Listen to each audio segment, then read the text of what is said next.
सरस्वती नमो नमः मा सरस्वती नमो नमः विद्यादायिनि नमो नमः हंसवाहिनी नमो नमः ॐ सरस्वती नमो नमः। ನಮಸ್ತೆ, ಬನ್ನಿ ರಿಕ್ವೆಸ್ಟೆಡ್ ಒಂದು ವಿಡಿಯೋ ಮಾಡುವ. ಶತ್ರುಗಳ ವಿಚಾರಗಳು ಹೇಗಿದೆ, ಅವರ ಮುಂದಿನ ನಡೆ ಏನು ಯೋಚನೆ ಮಾಡ್ತಿದ್ದಾರೆ ಅನ್ನುವಂಥದ್ದು.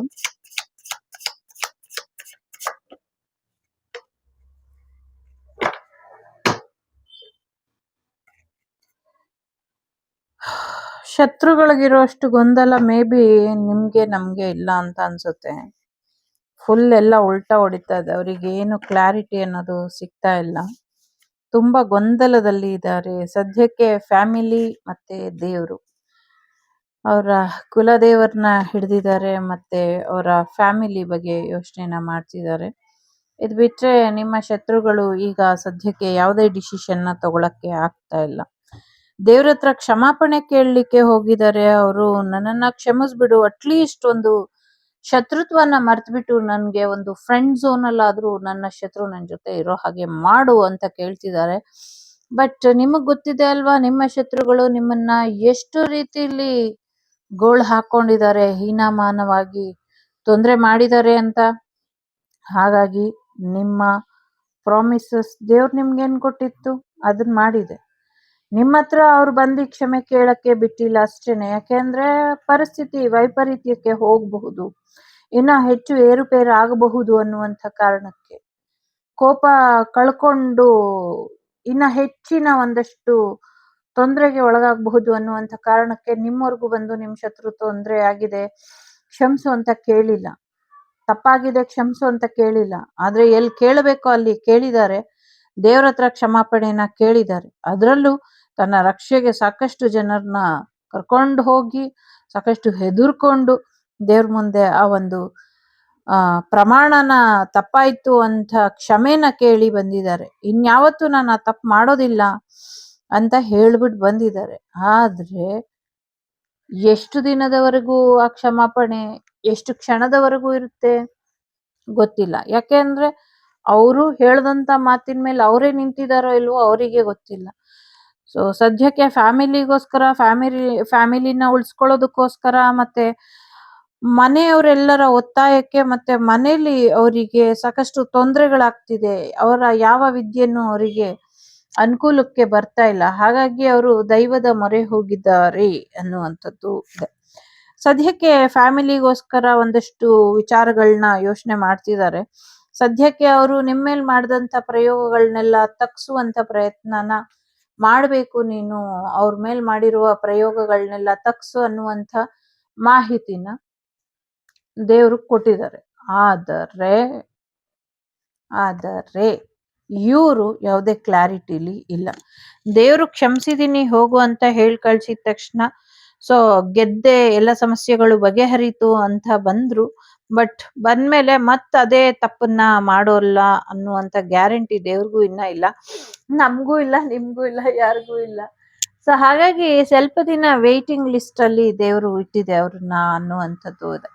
ಇಲ್ಲಿ 2 ಎನರ್ಜಿ ಇರೋದ್ರಿಂದ ಸೊ ದೇವ್ರು ಮಾತ್ರ ನಮಗೂ ಈಗ ಸಹಾಯ ಮಾಡೋದಕ್ಕೆ ಸಾಧ್ಯ, ನಿಮ್ಗೂ ಸಹಾಯ ಮಾಡೋದಕ್ಕೆ ಸಾಧ್ಯ, ನಿಮ್ಮ ಶತ್ರುಗಳಿಗೂ ಸಹಾಯ ಮಾಡೋದಕ್ಕೆ ಸಾಧ್ಯ.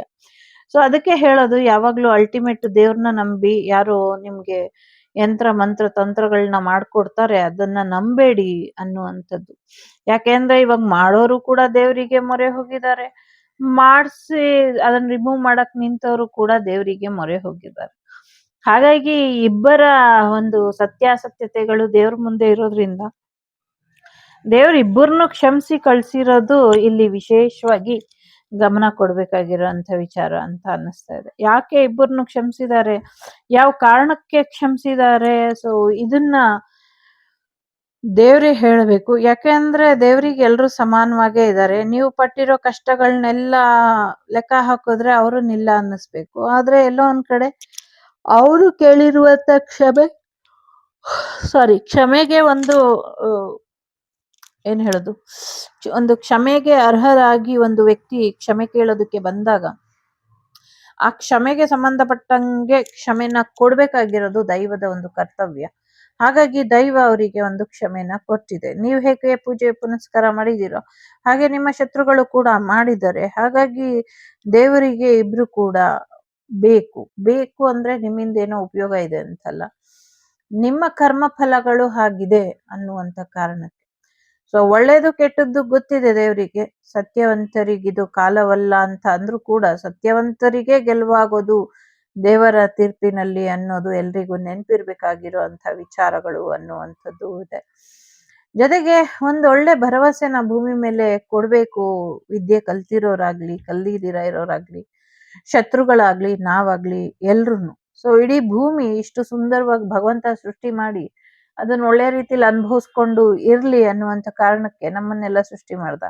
ನಾವು ಭೂಮಿನೂ ನಾಶ ಮಾಡ್ಕೊಂಡು ನಮ್ಮನ್ನು ನಾವು ನಾಶ ಮಾಡ್ಕೊಂಡು ನಮ್ ಜೊತೆಲಿರೋರ್ನು ನಾಶ ಮಾಡ್ಕೊಂಡು ಒಬ್ರೇ ಇಲ್ಲಿ ಜೀವನ ಪರ್ಯಂತ ಆ ಜನ್ಮ ಪರ್ಯಂತ ಇರ್ತೀವಿ ಅನ್ನುವಂಥ ಭ್ರಮೆಯಲ್ಲಿ ಇದೀರಾ. ಇನ್ನ ಕೆಲವರು ಅದೇ ತಪ್ಪು ಮಾಡ್ತಿದ್ದೀರಾ. ಸೊ ಸಾವಿರಾರು ವರ್ಷ 100 ವರ್ಷ ಬದುಕಿರೋ ಡೈನೋಸರೇ ಸುತ್ತೋಗಿದೆ. ನಾವು ನೀವು ಯಾವ ಲೆಕ್ಕ ಅಲ್ವಾ? ಹಾಗಾಗಿ ಈಗ ಇಬ್ರು ಒಂದು ಕಾಂಪ್ರಮೈಸ್ ಎನರ್ಜಿಗೆ ಬರೋ ಹಾಗಾಗ್ಲಿ ಅನ್ನುವಂಥದ್ದು ಇದೆ. ದೇವ್ರೇನ್ ಮಾಡಿದ್ದಾರೆ ಇಲ್ಲಿ ಅಂದ್ರೆ, ದೇವರು ನಮ್ಮ ಪರವಾಗಿ ನಿಂತಿದ್ದಾರೆ. ಜೊತೆಗೆ ಶತ್ರುಗಳಿಗೆ ಒಂದಷ್ಟು ವಾಗ್ದಾನನ ಕೊಟ್ಟಿದ್ದಾರೆ ಅನ್ನುವಂಥದ್ದು ಇದೆ. ಒಂದಷ್ಟು ಮಾತುಗಳನ್ನ ಹೇಳಿದ್ದಾರೆ, ಒಂದಷ್ಟು ಮಾರ್ಗದರ್ಶನನ ಕೊಟ್ಟಿದ್ದಾರೆ, ಒಂದಷ್ಟು ರೂಲ್ಸ್ ಅನ್ನ ಹಾಕಿ ದೇವರು ಕೊಟ್ಟಿದ್ದಾರೆ, ರಕ್ಷೆನ ಕೊಟ್ಟಿ ಕಳ್ಸಿದ್ದಾರೆ ಅನ್ನುವಂಥದ್ದು ಇದೆ.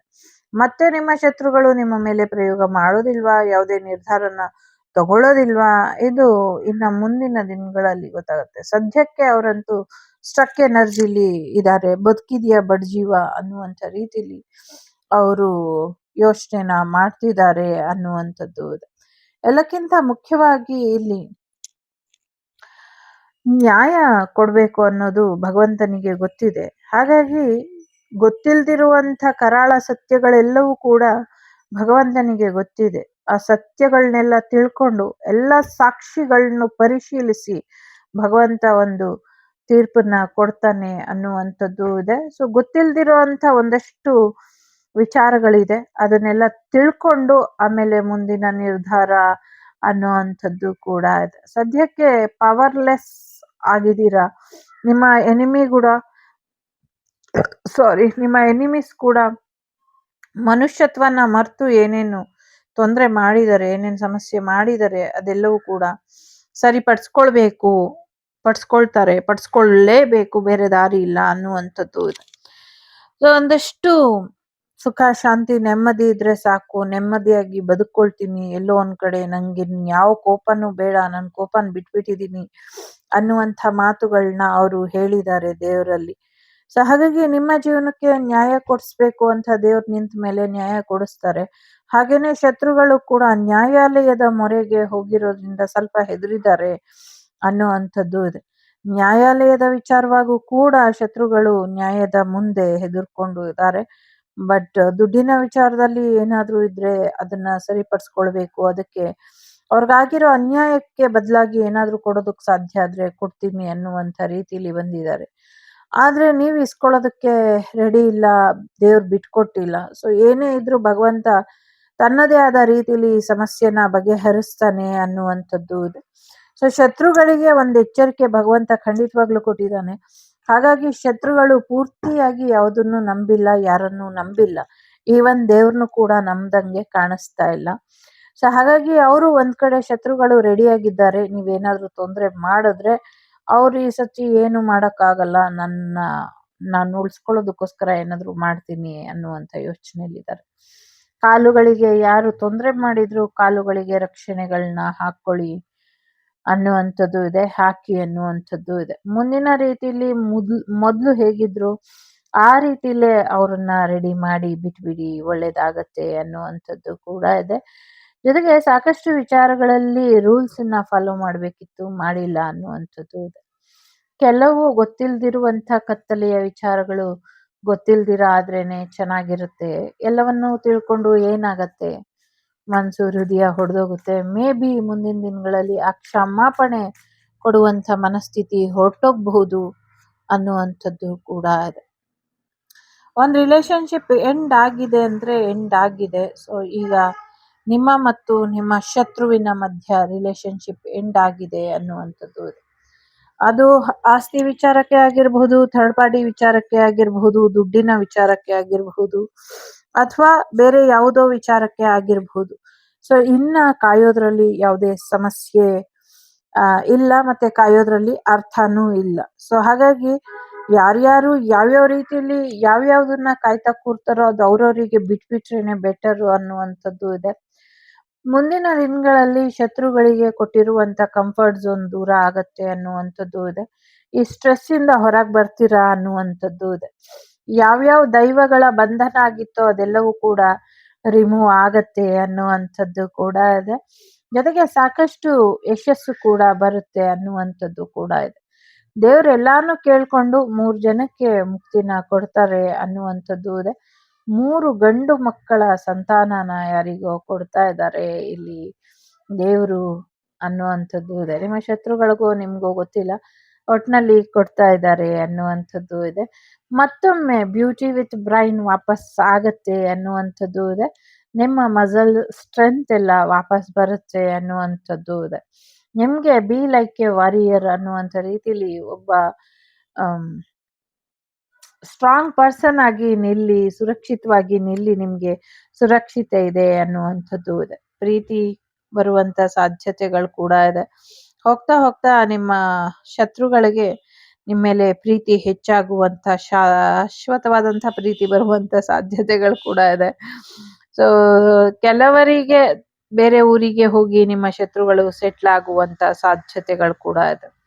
ಅನ್ಫಾರ್ಚುನೇಟ್ಲಿ ಫಾರ್ಚುನೇಟ್ಲಿ ಅನ್ಫಾರ್ಚುನೇಟ್ ಗೊತ್ತಿಲ್ಲ, ನಿಮ್ಮ ಶತ್ರು ನಿಮ್ಮ ಸೋಲ್ಮೇಟ್ ಇದ್ದಾರೆ, ನಿಮ್ಮ ಆ ಜನ್ಮದ ಪ್ರೀತಿ ಇದ್ದಾರೆ. ಯಾವ ಕಾರಣಕ್ಕೆ ಈ ಶತ್ರುತ್ವ ಬಂದಿದ್ಯೋ ಗೊತ್ತಿಲ್ಲ. ಸೊ ಅದು ಕೂಡ ಚಾನ್ಸಸ್ ಇದೆ ರಿಯೂನಿಯನ್ ಆಗುವಂಥದ್ದು. ಆ ಥರದ್ದು ಒಂದಷ್ಟು ಇದೆ ಇಲ್ಲಿ.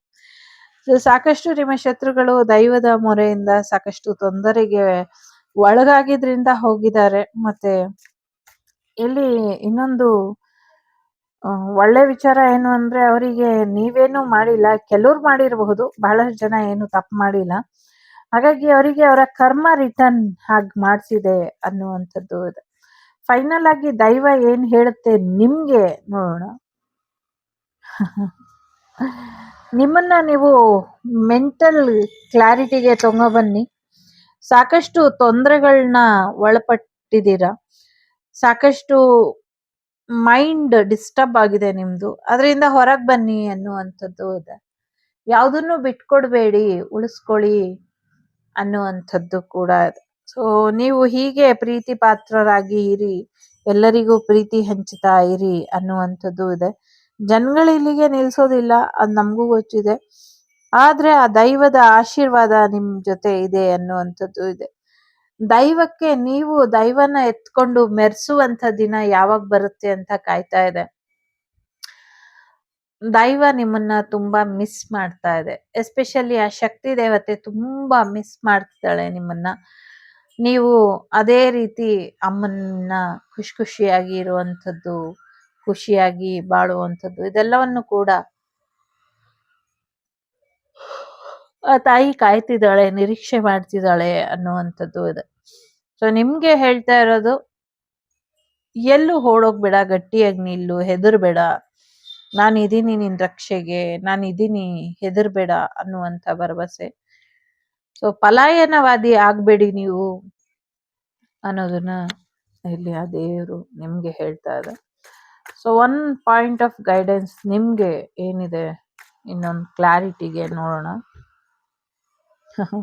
ಎಲ್ಲ ದುಡ್ಡಿನ ವಿಚಾರನೇ ಹೆಚ್ಚಾಗಿ ಇದೆ ಇಲ್ಲಿ. ಸೊ ಮಕ್ಕಳಿಗೋಸ್ಕರ ಆದ್ರೂ ಕೆಲವು ಸತಿ ಶತ್ರುಗಳ ಶತ್ರುತ್ವನ ಬಿಟ್ಬಿಟ್ಟು ಮುಂದುವರಿರಿ ಅನ್ನುವಂಥದ್ದು ಇದೆ. ಸೊ ಮುಂದಿನ ವರ್ಷ ನಿಮ್ಗೆ ಜನವರಿಲಿ ಸಾಕಷ್ಟು ಒಳಿತಾಗತ್ತೆ ಅನ್ನುವಂಥದ್ದು ಇದೆ. ಸಾಕಷ್ಟು ಟ್ಯಾಲೆಂಟ್ ಇದೆ, ಟ್ಯಾಲೆಂಟ್ ಪ್ರಕಾರ ನಿಮ್ಮ ಭವಿಷ್ಯನ ಮುಂದುವರ್ಸ್ಕೊಂಡು ಹೋಗಿ. ಅದೃಷ್ಟ ನಿಮ್ ಜೊತೆ ಇದೆ, ಪ್ರೊಟೆಕ್ಷನ್ ಇದೆ ಅನ್ನುವಂಥದ್ದು ಇದೆ. ದೈವ ನಿಮಗೆ ಕೊಟ್ಟಿರುವಂತ ಬೆಳಕನ್ನ ಸರಿಯಾದ ರೀತಿಯಲ್ಲಿ ಉಪಯೋಗಿಸ್ಕೊಂಡು ಹೋಗಿ, ಯಾವುದೇ ಕಾರಣಕ್ಕೂ ದುರುಪಯೋಗ ಮಾಡ್ಕೊಳ್ಬೇಡಿ ಅನ್ನುವಂಥದ್ದು ಇದೆ. ದೇವರು ಕಂಫರ್ಟ್ ಝೋನ್ ಅಲ್ಲಿ ಇರೋ ಹಾಗೆ ನೋಡ್ಕೊಳ್ಳಿ. ದೇವ್ರು ಏನಾದ್ರೂ ಕಂಫರ್ಟ್ ಝೋನ್ ಬಿಟ್ಟು ಯಾರಿಗೂ ರಕ್ಷೆ ಇಲ್ಲ. ಅದು ನಿಮ್ಮ ಶತ್ರು ಆಗಿರ್ಲಿ, ನಿಮ್ಮ ಮಿತ್ರರಾಗಿರ್ಲಿ, ನೀವೇ ಆಗಿರ್ಲಿ. ಸೊ ಹಾಗಾಗಿ ದೈವದ ವಿರುದ್ಧವಾಗಿ ಹೋಗಬೇಡಿ ಅನ್ನುವಂಥದ್ದು ಇದೆ. ಸೊ ಏನ್ ಮಿಕ್ಕಿದ್ದು ನಿಮ್ಗೆ ಬಿಟ್ಟಂತ ವಿಚಾರ. ಸಾಕಷ್ಟು ಹೆದರಿರೋದಂತೂ ನಿಜ. ನಿಮ್ಮ ಶತ್ರುಗಳು ಸಾಕಷ್ಟು ಗೊಂದಲದಲ್ಲಿ ಇದ್ದಾರೆ, ಸಾಕಷ್ಟು ಕ್ಷಮಾಪಣೆನ ಕೇಳಿದ್ದಾರೆ ಅನ್ನುವಂಥದ್ದು ಇದೆ. ಇನ್ನ ಅನ್ಯ ಧರ್ಮೀಯರು ಯಾರು ನಿಮ್ಗೆ ತೊಂದರೆ ಮಾಡಿದ್ದಾರೆ, ಈಗಾಗ್ಲೇ ಅವ್ರಿಗೆ ವಾರ್ನಿಂಗ್ ಹೋಗಿದೆ. ಸೊ ಏನ್ ಡಿಸಿಷನ್ ತಗೊಳ್ತಾರೆ ಅದು ದೇವರಿಗೆ ಮತ್ತೆ ಅವರಿಗೆ ಬಿಟ್ಟಂತ ವಿಚಾರ. ಸೊ ಸಾಕಷ್ಟು ಆ ದೈವನೇ ಬಂದು ಎದ್ದಿ ಕೂತಿ ನಿರ್ಧಾರ ಹೇಳ್ಬಿಡುತ್ತೋ ಏನೋ ಗೊತ್ತಿಲ್ಲ. ನೋಡೋಣ ಮುಂದಿನ ದಿನಗಳಲ್ಲಿ ಯಾವ ಬದಲಾವಣೆ ಬರಬಹುದು ಅಂತ. ಲೋಕ ಸಮಸ್ತ ಸುಖಿನೋ ಭವಂತು, ಸಮಸ್ತ ಸನ್ಮಂಗಳಾನಿ ಭವಂತು, ಧರ್ಮೋ ರಕ್ಷತಿ ರಕ್ಷಿತಃ. ಎಲ್ಲರಿಗೂ ಒಳ್ಳೇದಾಗ್ಲಿ. ವಸುದೈವಕ ಕುಟುಂಬ, ವಾಗ್ದೇವಿ ಕುಟುಂಬ ಯಾವಾಗ್ಲೂ ಸುಭಿಕ್ಷವಾಗಿ ಇರ್ಲಿ, ಸಮೃದ್ಧಿಯಿಂದ ಇರ್ಲಿ, ಜ್ಞಾನವಂತರಾಗಿ ಎಲ್ರು ಇರ್ಲಿ ಅಂತ ಆಶಿಸ್ತಾ. ಸೊ ಟೇಕ್ ಕೇರ್, ಬಾಯ್, ನಮಸ್ತೆ. ನಾನು ನಿಮ್ಮ ಅಭಿಮಾನಿ ಕಮಲಾಕ್ಷಿ. ಸಿಗ್ತೀನಿ ಮುಂದಿನ ವಿಡಿಯೋಲಿ. ಅಲ್ಲಿವರೆಗೂ ಟೇಕ್ ಕೇರ್, ಬಾಯ್, ನಮಸ್ತೆ.